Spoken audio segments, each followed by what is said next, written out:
Welcome to today's webinar, calling this Raising the Standard, Graduating to the Next Level of Electric School Bus Charging. My name is Taylor Sayward. I'm with the Mobility House. I lead all of our fleet electrification work in the school bus sector, working with school districts, school bus operators, and then all sort of related partners, including but not limited to Schneider Electric, NV5, who are here today. I will let these other panelists introduce themselves. But at a high level, today's panel conversation will be kind of about school bus fleet electrification projects, past, present, and future. We have Gilbert Rosas here from Modesto City Schools, longtime partner and customer of all of the firms represented here, to share a little bit about the experience there at Modesto City Schools, but we will also touch on some other exciting fleet electrification projects here in California and elsewhere in the country, maybe. Share some lessons learned, best practices, how things worked 5 years ago, let's say, what's happening today, and sort of where this dynamic and ever-changing industry is headed in the future, to bring clean transportation, clean energy, reliable infrastructure solutions to school bus fleets. With that, I will let Gilbert go ahead and introduce himself, along with the rest of the panelists, and then we'll get into our discussion today. Good morning. Thank you for having me. My name is Gilbert Bluefeather Rosas. I am the Director of Sustainability and Adaptation for Modesto City Schools. I've been here since March of 2022, and very excited to be on this panel and share everything with this team. Hello, everyone. Thanks for joining us today and for the opportunity to be here. My name is Elliott Feldman, a program manager with Schneider Electric in the public sector sustainability business. Over the last 5 years or so, I've led an effort to work with lots of K-12 school districts all throughout California for addressing their school bus electrification needs, focusing primarily on the design and build of their infrastructure. Good morning, good afternoon. I'm Brent Johnson with NV5. We're an engineering consulting firm nationwide, and I'm the Vice President of Clean Transportation. We get involved with schools, other public agencies, and private fleets to help strategize their fleet transition, design their infrastructure, and support the projects as the infrastructure projects as they get implemented. Hi, everyone. My name is Elizabeth Hughes. I work at the Mobility House just like Taylor, and I am our applications and sales engineer. You can think of me as our friendly product nerd.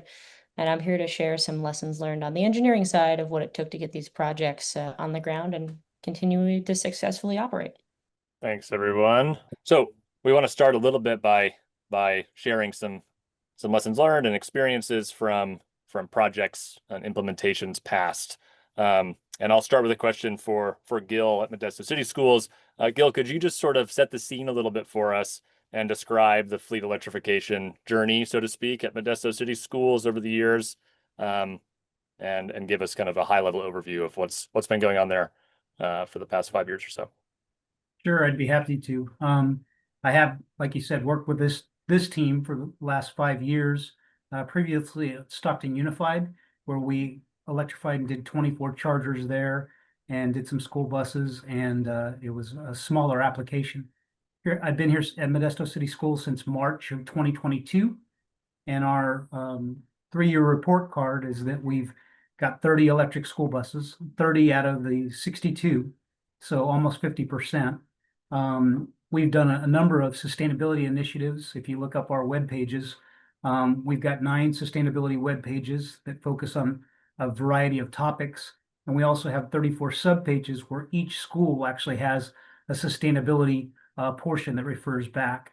But like I was talking about, we've done a number of things with this team, and electric school buses have actually been the spearhead for starting a lot of sustainability. The department is sustainability and adaptation. Not a lot of school districts have that position, and it's really about what you're willing to do to be sustainable and what you're willing to change. But this has kind of launched us off into a lot of different directions. Our board has, in January 2022, approved a school bus order of 30 electric school buses, and they've had a long history of sustainability initiatives but this kind of got us going. We broke ground in June of 2022, and we had buses charging actually in April of the following year of 2023, and we ran, I believe, eight or nine buses the start of school year in August of 2023.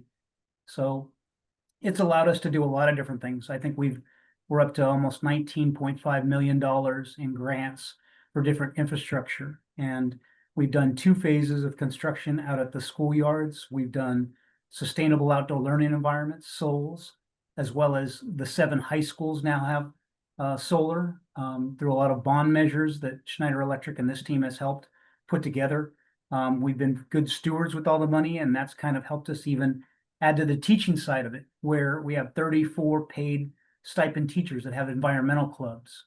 That kind of put us into air quality, right? Reducing greenhouse gas emissions and all the different things that we've done. So from our standpoint, electric school buses are incredible because they're the spearhead and the foundation to get us going down the path of sustainability. And being that Modesto is an underserved community, it really does teach the children about how they can be good stewards with all of this. And I think that's the real story, is picking green career capabilities or climate action plans and getting them not only to do it for them, but to actually include them in the process so that they can learn the skills to pick green career paths. So that's a little bit of what we've been doing, and very excited to talk with all of you about it. Thanks, Gil. Elliott, could you share a little bit as well about how Schneider Electric sort of fits into the picture here?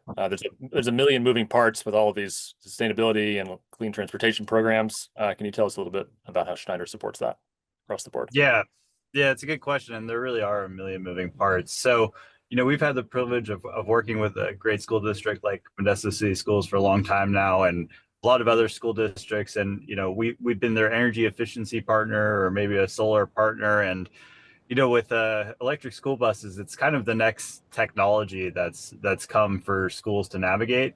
And, I think our initial conversations with Modesto City Schools really, showcases what a lot of other schools are going through. And they said to us, hey, I think we're about to get a really large grant for about 30 electric school buses, but we're really not sure what to do next. And so that's where we've kind of stepped in over the last 5 years, is helping public agencies, but a lot of school districts and in general, to understand what all the aspects of a program or a project like this are. And that's everything from coordination with the utility to maybe getting a new service or more power to the site. Understanding that you definitely need a charge management partner, and that's how our relationship with Mobility House was identified. Knowing you need good technical consultants, a strong design team, that's our work with NV5. And really at the end of the day, Schneider has acted as the project manager to put all the pieces together, ensure from a construction standpoint that timelines are met, that we have infrastructure up and running before the buses are delivered, and really, coordinating all those moving parts and helping our school district clients roll out their electric school buses successfully. Thank you. And Brent, in a similar vein, can you sort of share at a high level how MD5 fits into the picture at Modesto City Schools and or other services you provide for schools and other agencies around the country? Sure. And just start by saying this has been a great project and a really great team. And we've really appreciated the leadership that the school district has brought to this project for electric school buses. We work on school bus projects nationally, both school space and all other fleet electrification work. At Modesto, we've really dug into the power needs of the charging, working with Schneider in the district to understand what the buses do each day and how much power they're going to need to charge, and then coordinated closely with Mobility House on the charge management side. Another big piece, as Elliott mentioned, has been utility coordination. So this is the local municipal utility. Started working with them early on to let them know the project was coming and the sort of power needs that we were going to need for the site. Luckily, they've been able to meet that pretty readily. And where they haven't, we've been able to kind of bridge the period where they're going to need to do upgrades at the site and find other sources from the grid. We also looked at integrating the solar with the charging, both electrically and physically. So to align, as you can see in that picture, we had to fit the chargers in with solar canopies. It's actually 2 separate canopies there at the site. And then we provided the design engineering. So the actual electrical engineering and the various other pieces to bring both the solar canopy and the electrical EV charging infrastructure to a full permitted design. Thanks. And Elizabeth, last up here, last but not least, could you share a little bit about how the mobility house fits in here, and specifically maybe about how Charge Pilot or charging management in general kind of adds value to these fleet electrification projects?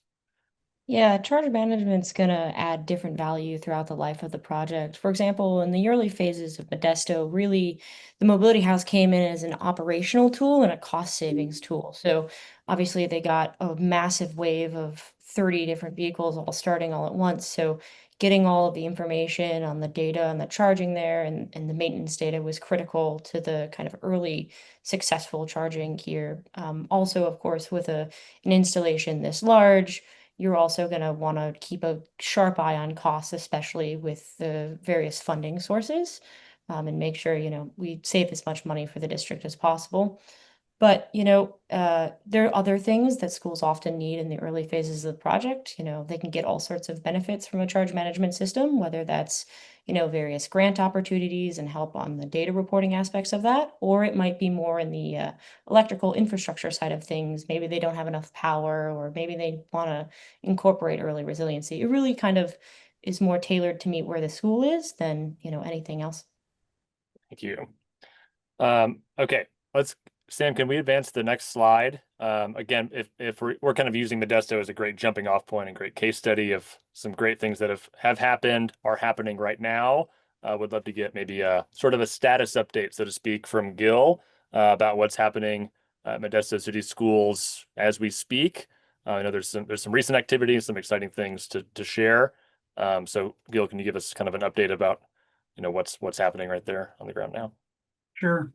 So as you see, we've got this phase of chargers there with solar, and we've added a second phase near nutrition services on the south side of the yard. I think that, coupled with a lot of the air quality stuff that we're looking at, air monitors, as well as we're adding chargers to the high schools. We're now all 7 are underway and hope to be completed soon, by the end of the year or thereafter. The fact that we're adding chargers to the high schools themselves so that other EV schools can visit and charge theirs at the same time, I think that's a unique opportunity that most school districts don't have right now. So we're being proactive about being a good partner and a good steward with the money that we're using, as well as putting money towards things that, our own bus drivers could charge if they need it as they're running routes, or visiting school districts could. And I think that's the important thing, is to be looking ahead towards the future. The other is that we've done some job shadowing stuff. We've done career technical education about solar panels. On our web pages, we've even challenged some of the kids with the solar dashboard from Also Energy and from this team, where they could look at, okay, how are the inverters doing? How is the progress on it?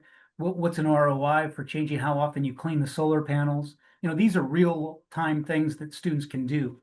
And again, by not just doing things around the students, but doing them with the students, I think we bring that level up. The fact that we're always looking to expand and see what we can do with new sustainability initiatives, I think that's part of it. And I realize that a lot of this, in one of the videos that Schneider Electric produced, they're showing that I think the cost was like $56 million for all the projects together, but it's set to save $76 million in the renewable. The fact that our high school solar offsets 70 to 85% of the load is fantastic, and I think that these are all the positives of what's going on. Now, I want to grant you, and you in the audience there, that trust me, if you're on one side of the road and where you want to get electrification is the other side of the road, it could be the Autobahn. And there's a lot of pitfalls, like they were talking about the fact that you need a quality team to build a bridge over: project management, utility company, construction management, charging, how many chargers, DC, AC, these are all the things that this team has done on a regular basis and is doing for a lot of different districts, that we want to kind of share that input and share those questions and answer it, and realize that, nothing's free. There's a lot of reporting and a lot of stuff that has to happen, and a lot of people asking questions about how effective is your cost effectiveness of what's going on. So we're well aware of those things, and we're putting them on the dashboard so that we can give people information. But the cool thing is, it's literally by having teammates that you can rely on, from the design to the charge management to the construction, and then all the other things. We had Earth Day support at our Earth Day celebration, with Schneider Electric being out there, kind of being the team of showing. And then as they follow up with all these different reporting aspects, it just goes to show how good the team has produced and what we've accomplished. And I'm very proud of that, and very thankful to be working with all of you. Thanks, Gil. Yeah, one of the kind of resounding threads that we keep hearing is the value of a team like this. So we appreciate the shout out. And the other thing that we're excited to sort of talk about Modesto is because we're really at a stage right now in Modesto City Schools and lots of other locations where these school bus electrification projects, they're getting bigger, they're getting more complex, they're more sophisticated on a technical level. They are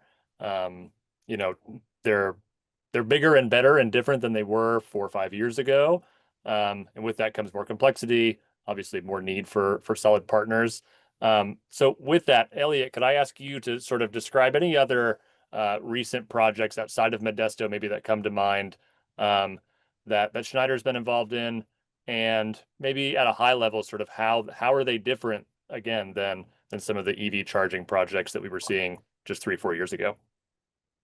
Yeah, absolutely. So, in the early days, it was mostly just about installing chargers, primarily level 2, a handful of level 3.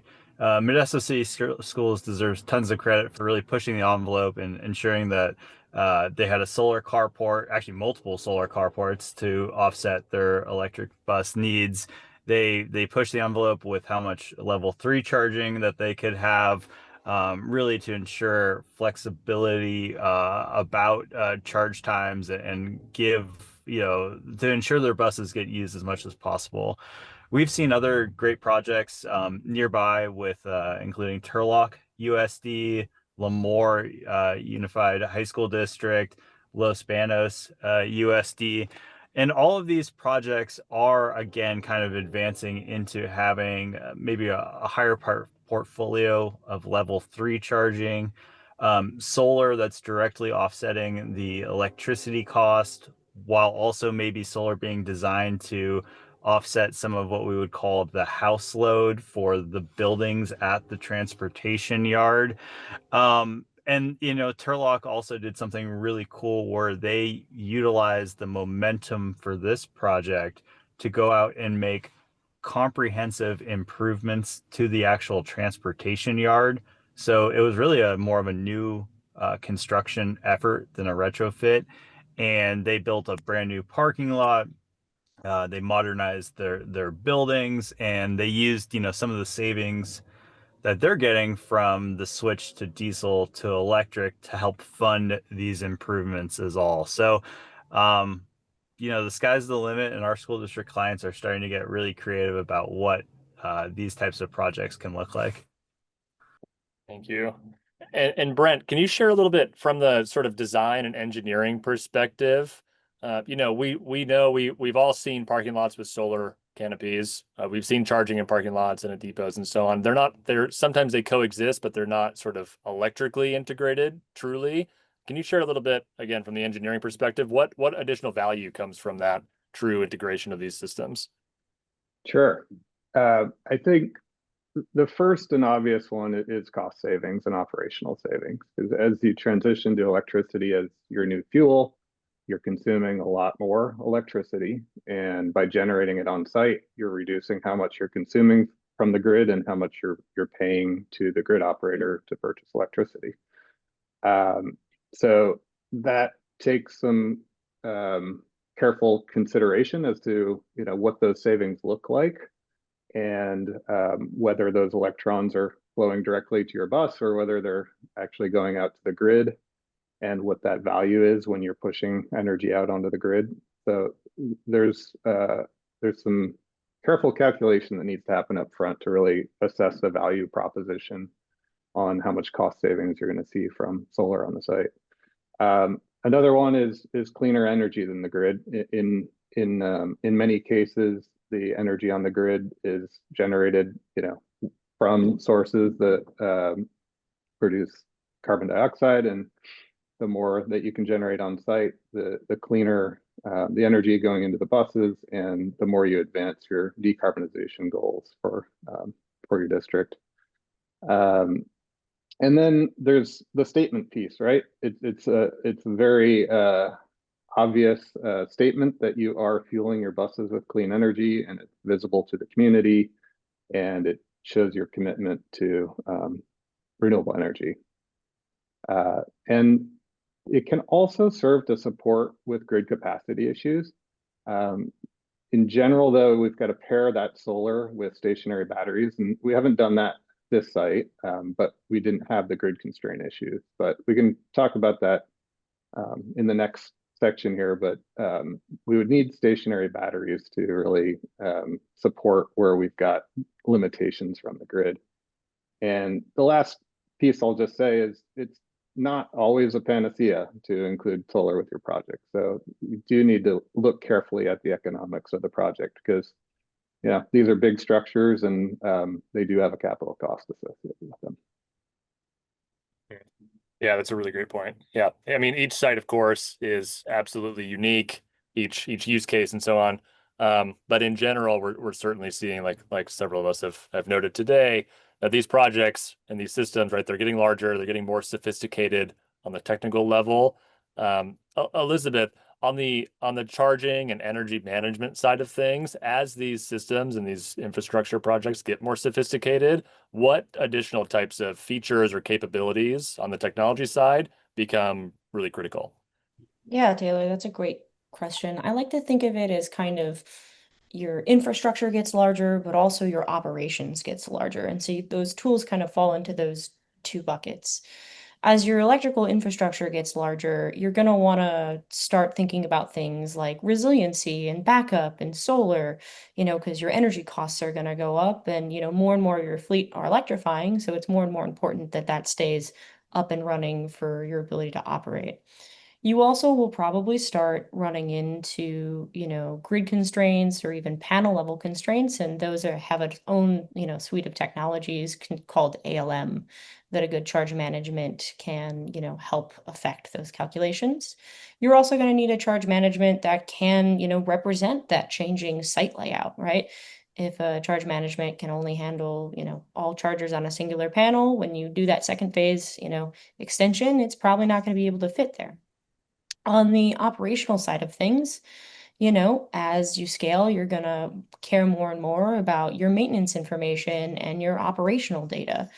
Of course, your costs are also going to scale as you charge more. And so making sure that you have systems in place that can really mitigate that and control that and not let, human nature fall into and affect your utility bills are also going to become more and more important over time.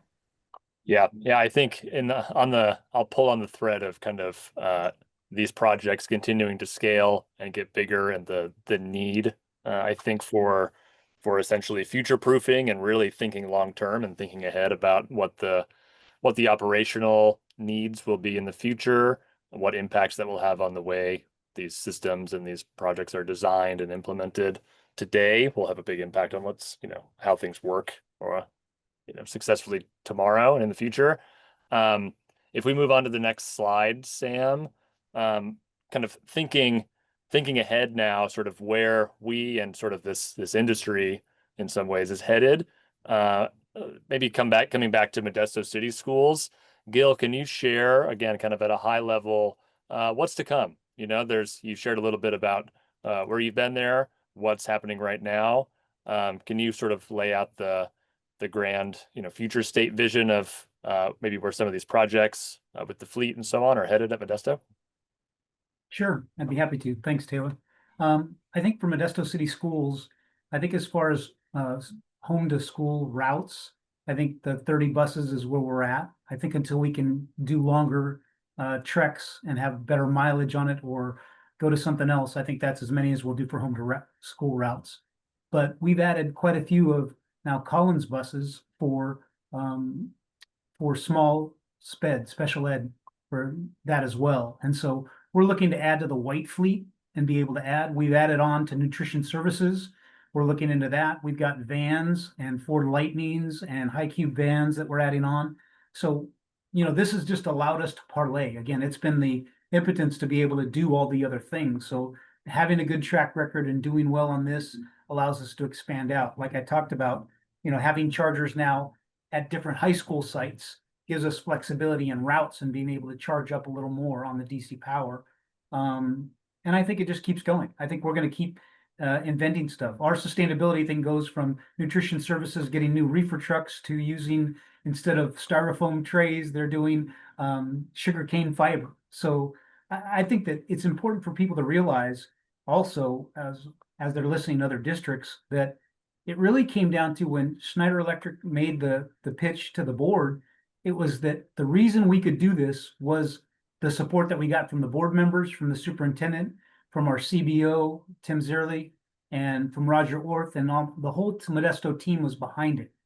And I think the thing is, though, we had a plan that made money sense. For the vehicle miles traveled, we were going to say a cost savings over for the change to electric school buses of $1.38 per mile.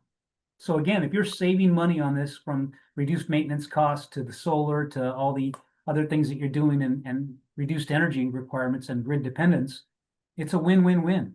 But I think it's important for districts to realize, like Brent was even alluding to, that how you calculate and what you do is extremely important, because it's got to make dollar sense. In these days where a lot of the funding has changed and there's a lot of other programs that we're not sure about how they're doing, I think it's very important to highlight programs like Modesto, like Turlock, like others that they've done, to show what the good things are. We get enough black eyes for things that don't go well.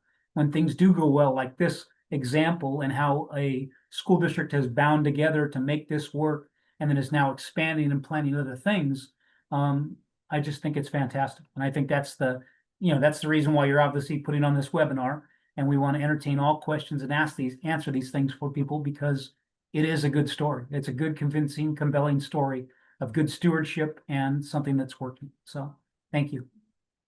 Great. Yeah. I think it's, again, obviously worth celebrating all that's gone on and is still going on at Modesto, and really interesting and important to highlight the way that some of those lessons learned, some of the, again, the adoption of these new technologies can impact not just the transportation department and the school bus fleet, but like you said, nutrition services, white fleet. There's other use cases for these technologies and other benefits to districts in different ways. And of course, a lot of it is driven by what's available in terms of funding, in terms of technologies on the market, the vehicles on the market, as one example, continue to sort of evolve and change as time goes on.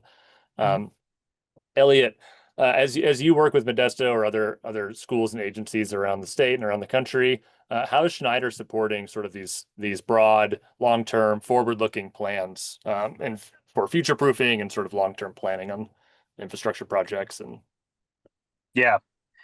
Well, first, when the realization comes that it's this is a self-funding model where the savings are going to pay for any infrastructure needed and much more, then it just opens up endless opportunities for our school district clients to really fund unfunded needs and check off a lot of their high priorities. What we're seeing from future proofing is everything from adding extra conduit and stubbing up for additional chargers that may come down the road when they get more buses or expand into white fleet, and doing that at the time of your first design and construction just saves a lot of money on the back end. But where Modesto City Schools, again, their leadership team deserves so much credit is I think in this concept of building out fast charging networks for primarily electric school bus fleets. So, most of our clients, their needs, as Gil illustrated, are being met for their day-to-day routes. There's a great window in the middle of the day to charge the electric school bus, and then overnight it's charged. But the school buses, at least what we've seen by our clients, are being used for field trips. They're being used for sporting events. And so now we're lucky again to have a great amount of clients and partners all throughout California.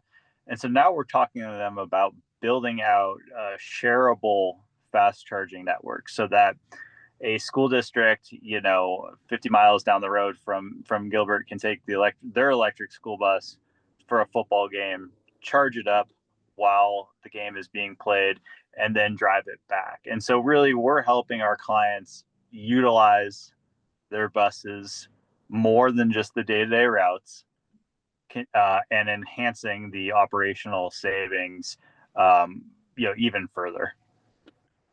Great. Yeah, I think it's definitely safe to say that across the board, as these fleets and these projects get larger, the use case for the vehicles themselves expands beyond the sort of day-to-day routes, like you said. And with that comes a greater sort of criticality, right? A greater requirement for true reliability, resilience in some cases, on the infrastructure and what is essentially fueling these vehicles side. So Brent, again, kind of from the engineering perspective, beyond just some of the maybe solar integrations and things like that, how can other distributed energy resources play a part in these projects and add value, resiliency, and so on to these fleet charging systems? Sure. I see kind of two main talking points here. One is near term, where we're developing charging for a site and we may have some short-term grid limitations on power supply. So when we pair, in that case, we can pair solar with a stationary battery and help bridge some of the limitations on power supply for the site by generating and storing energy and making it available when the buses need to charge. Because in several instances where we're working on these projects, the utility is coming to us and saying, you have a curtailment during a certain period of the day for the next 5 or 10 years until we upgrade the grid. So we're pairing these resources with the charging to help kind of get over that curtailment or provide additional power at the site until the utility can supply all the power that's needed. So that's good, that near-term solution, how we're using these on-site resources. And then for when we talk about resiliency, we're often talking about how do we fuel if the grid is down. And in the near term, a lot of the schools we're working with are saying, well, we'll just use our diesel buses if the grid is down and not worry too much about it. But as we get more and more electrified fleets, and we really have to think about having that electricity available when the grid is down.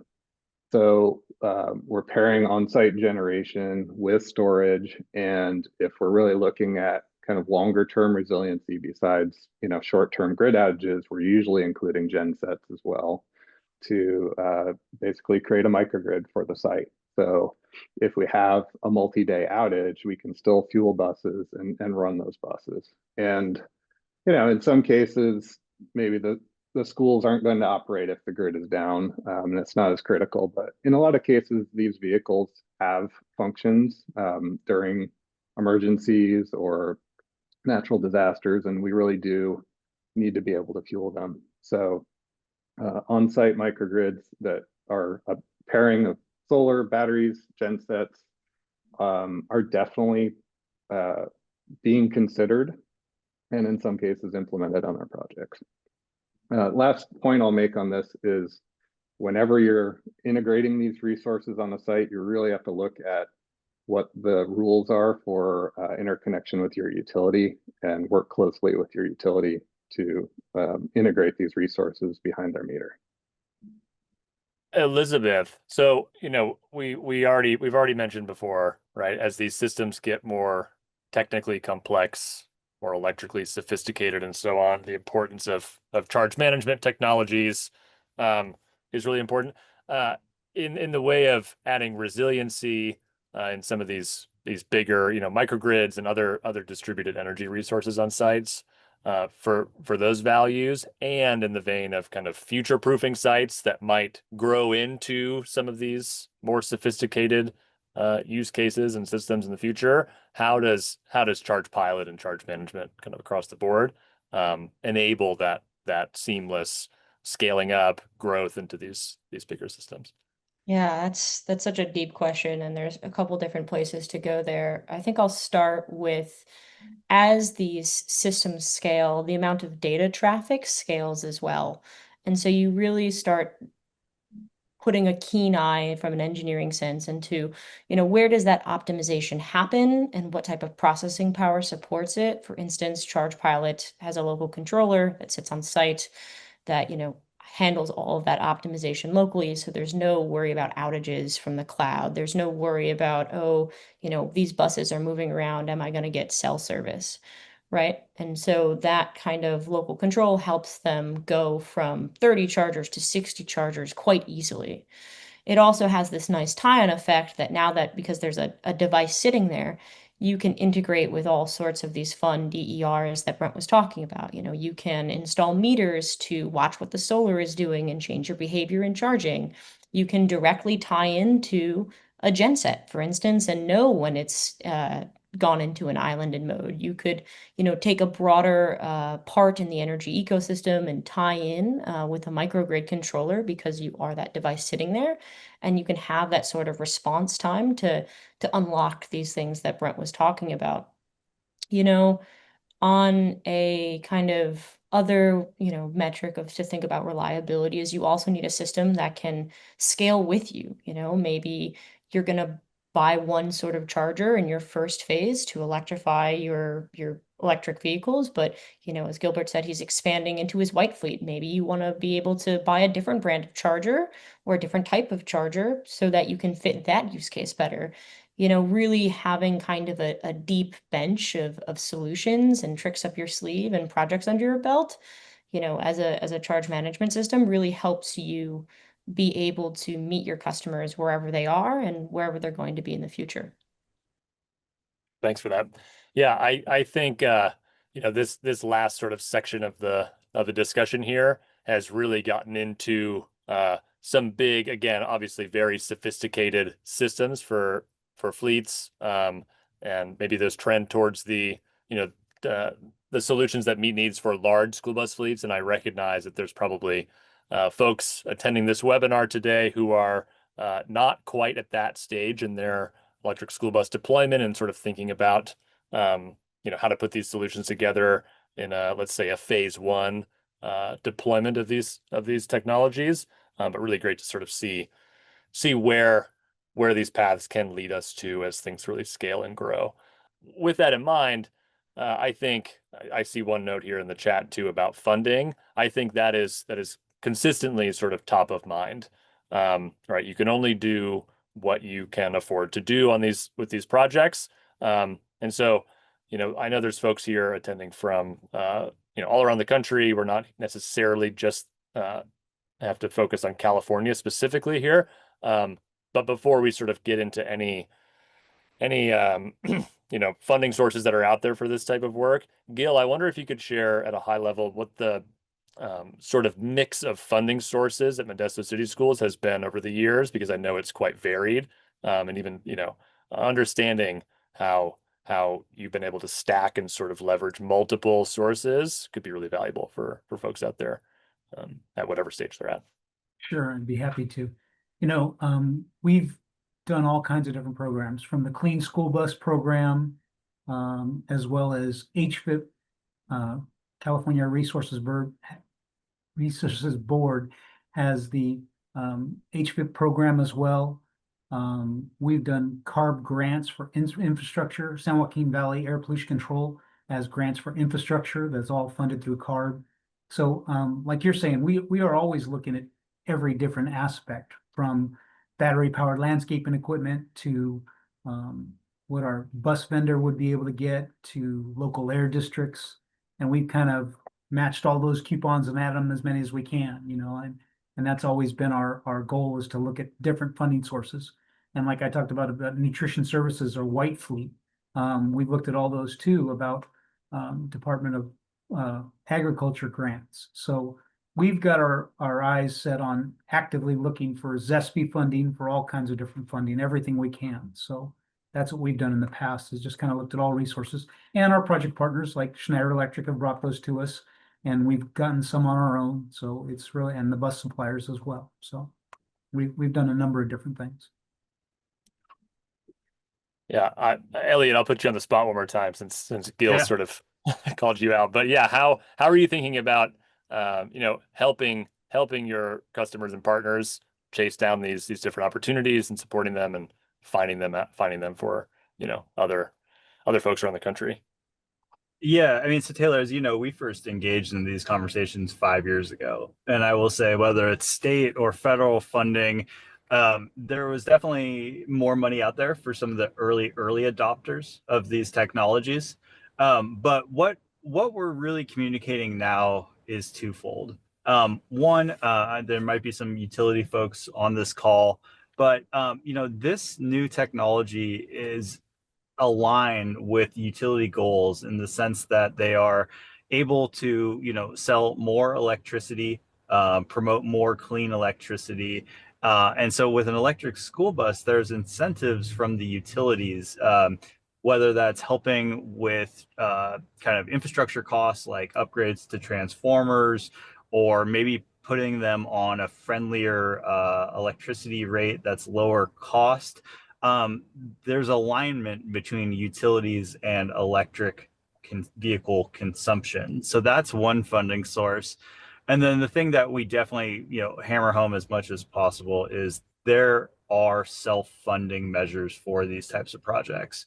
When you look at the cost savings from going from a diesel bus to an electric bus, there's significant savings in fuel and in maintenance. And, a lot of the fleet providers that we talk to at school districts are saying, look, my buses are 20 years old and they're in need of replacement. And so, yes, when you strip out some of the upfront grants that, they're still available, but they're not as robust as they were in the years before, there's still an absolute case to make the transition over to an electric bus to replace an aging fleet because of the cost savings that you're going to see. So adding on to what Gil said, look at utility incentives and at the savings you can get from these projects. Mm-hmm. Yeah, I know Gil mentioned a handful of other agencies and state level or local departments that have money for these things. And oftentimes, of course, each of them comes with their own specific requirements and eligibility for what the money can be used for, if it's vehicles, if it's chargers, if it's other infrastructure. I know we're working with several school districts in New York State, which is I've seen recently all of the big investor-owned utilities in New York State have been sort of mandated by the state to deploy what they call load management technology incentive programs. So again, a whole separate sort of bucket of funding specifically for load management and charge management technologies like Charge Pilot, which is, of course, there's value for districts and other agencies to leverage those monies to deploy these technologies with their infrastructure. So long story short, I recognize that all of us need to be as savvy as possible in stacking these funding sources and making all of this pencil out. One other question for anybody in the group, I think that I'm hoping is valuable for folks to sort of take away. Again, if we sort of preface this panel discussion and this webinar as coming from these groups here, 5 years and more together working on fleet electrification programs. At the risk of this being a cliche question, what do you or we wish we knew 5 years ago going in to these programs and these projects for those listening or those in attendance who might be, again, kind of at square one or earlier in their in deployment of these types of projects, any major lessons learned, or again, things that you wish you knew from now that this 5 years of experience? Taylor, I got one thing.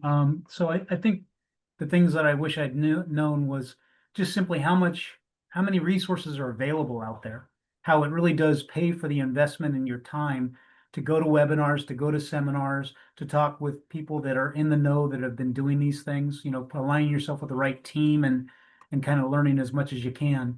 In my opinion, early adopters, you know, nothing's free. They come with a lot of regulations of what you got to do to get that money. But I think you're in a better position to pick and choose and to align yourself with people and learn.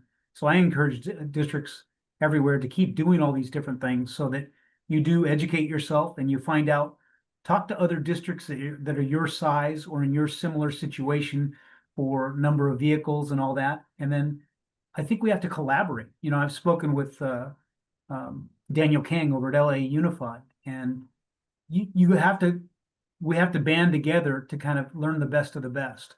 How do we negotiate well? How do we collaborate with other districts? You know, I hear others joining together to do battery storage. You know, Brent, as you were talking about battery storage, there's a lot of like, what's that level where it pays off? A lot of times we don't get those things and we don't know.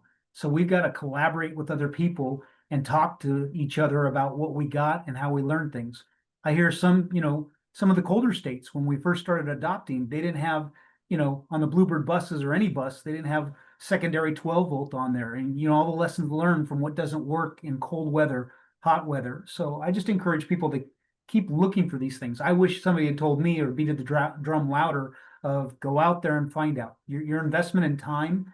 I mean, look at it from the first $4 million you get in anything pays for your salary for 20 years. So we need to spend this time and invest it in ourselves because these are the kind of things that pay and make a difference, especially like in underserved communities like Stockton and Modesto, where in my mind, the only way to change is by grant investment, energy conservation, indoor air quality, all those things add up to environmental justice. And so one thing I wish I knew was how many students we affect by being a good steward in our community and really being the leader out front, taking a chance, because it's the right thing to do. And, you know, we are an education system.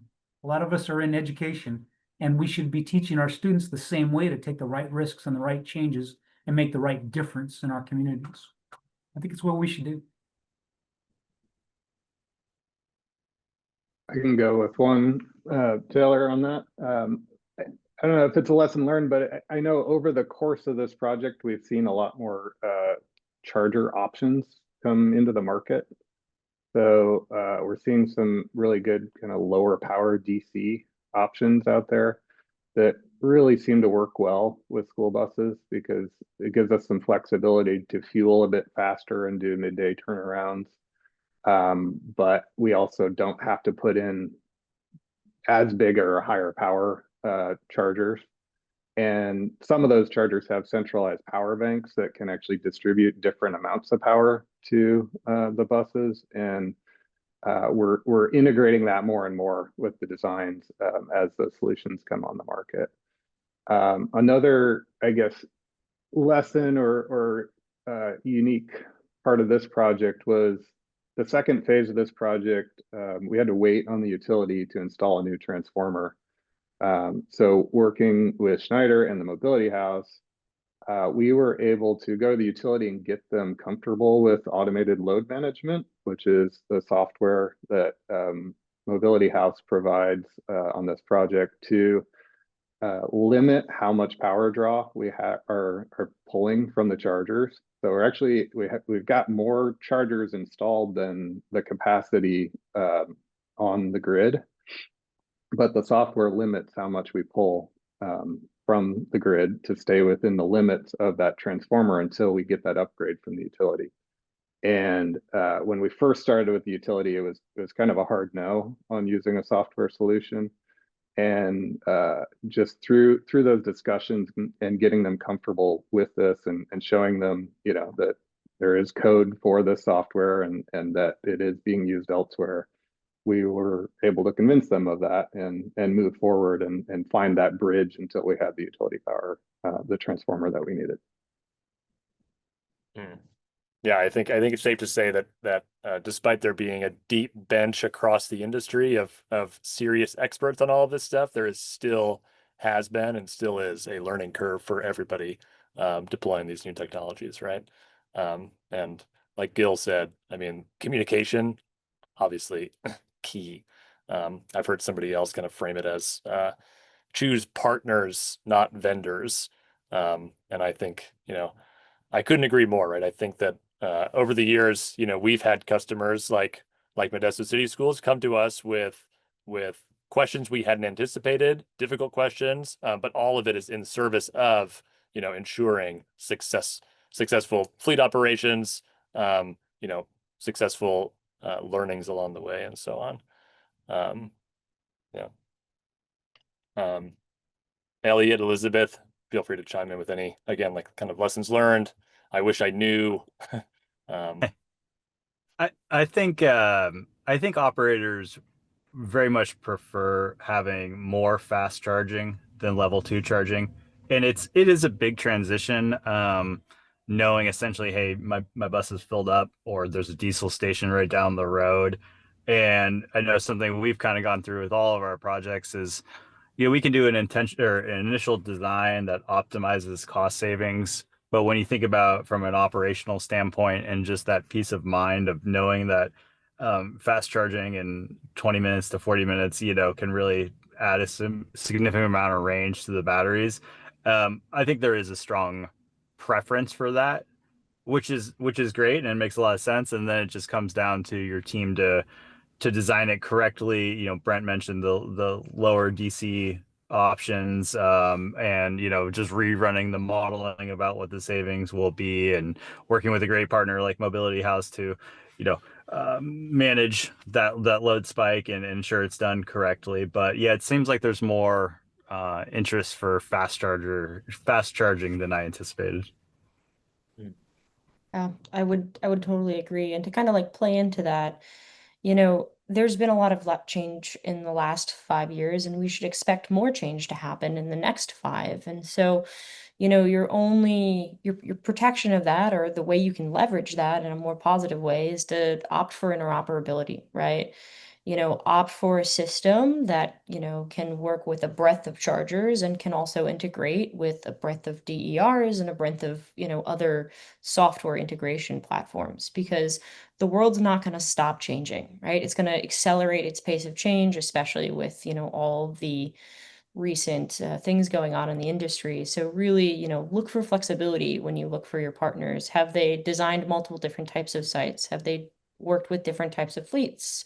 How many chargers are they integrated with? What are the technology stacks are they using? Is it, they're a one-stop shop and, they just use their chargers and their software works with no one else? Or, are they really trying to work with anyone and everyone in the market?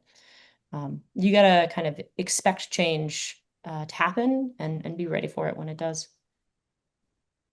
Yeah, I think that this group and these kind of shared experiences really, are proof that no, this is not simple by any means. But I always come back to Gil. I really appreciate your kind of optimism around all of this. That yes, it's challenging. It wasn't easy. It's not necessarily easier now in some ways, and it's worth it. This is really innovative stuff.